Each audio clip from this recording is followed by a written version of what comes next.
வணக்கம். நான் வழக்கறிஞர் Muthukumar, MM legal solutions, Madurai.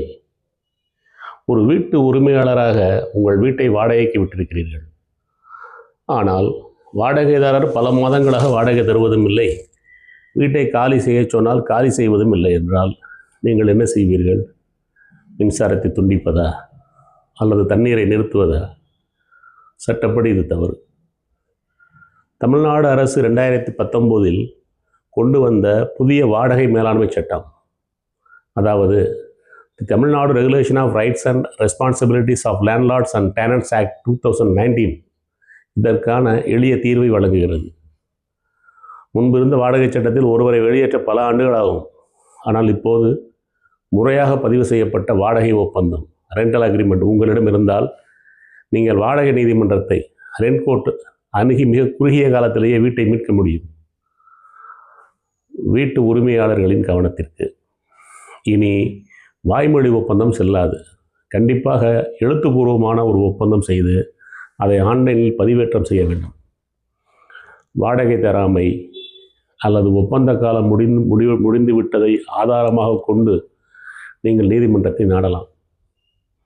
அதேபோல் வாடகைதாரர்களை அச்சுறுத்தி வெளியேற்றாமல் சட்டப்பூர்வமாக எப்படி கையாள்வது என்பது, அது குறித்தும் ஆலோசனைகள் வழங்குகிறோம். இணைந்திருங்கள். எம்எம் லீகல் சொல்யூஷன்ஸ், உங்கள் வழக்கறிஞர் முத்துக்குமார், மதுரை. நன்றி.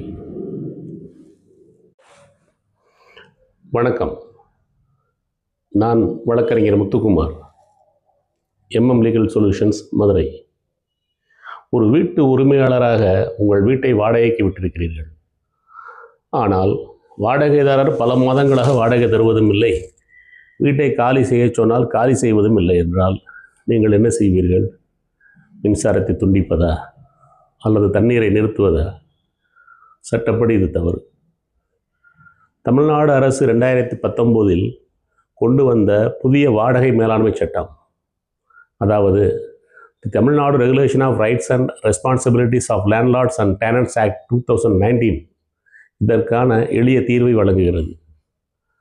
முன்பிருந்த வாடகை சட்டத்தில் ஒருவரை வெளியேற்ற பல ஆண்டுகளாகும். ஆனால் இப்போது முறையாக பதிவு செய்யப்பட்ட வாடகை ஒப்பந்தம், ரெண்டல் அக்ரிமெண்ட் உங்களிடம் இருந்தால் நீங்கள் வாடகை நீதிமன்றத்தை, ரெண்ட் கோர்ட் அணுகி மிக குறுகிய காலத்திலேயே வீட்டை மீட்க முடியும். வீட்டு உரிமையாளர்களின் கவனத்திற்கு, இனி வாய்மொழி ஒப்பந்தம் செல்லாது. கண்டிப்பாக எழுத்துப்பூர்வமான ஒரு ஒப்பந்தம் செய்து அதை ஆன்லைனில் பதிவு